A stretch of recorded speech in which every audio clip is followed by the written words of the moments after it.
Shut up! An Army colonel is newly assigned command of a unit. On his first day, he walks by a park bench with an armed private standing guard next to it. The colonel asks, "Son, why are you standing guard by this bench?" "I wouldn't know, sir," answers the private. "The sergeant assigned a guard duty for it, and today is my shift." So the colonel goes and finds the sergeant and asks him, "Sergeant, why do you have a private guarding the park bench?" "Captain's orders, sir," answers the sergeant.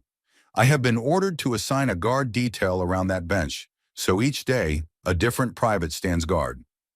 Intrigued, the colonel visits the company HQ and asks for the captain. "Captain, why did you assign a guard duty to the park bench?" "Sir," answers the captain, "this has been a standing order by your retired predecessor ever since he took command of this unit 6 years ago. All I know is that on his very first day, he walked past that bench, briefly rested on it, and then, as soon as he reached HQ, his first order was to ensure that bench remained unused. We have had armed guards posted to it ever since. Shall the guard be removed, sir?" "No," answers the colonel. "Keep the guard until we find the reason for it. It could be important."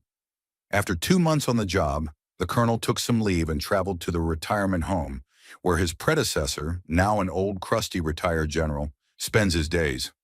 "General," asked the colonel, "do you remember why there is an armed guard assigned to the park bench where you sat 6 years ago, on the first day of your assignment to the unit I'm now in command of?"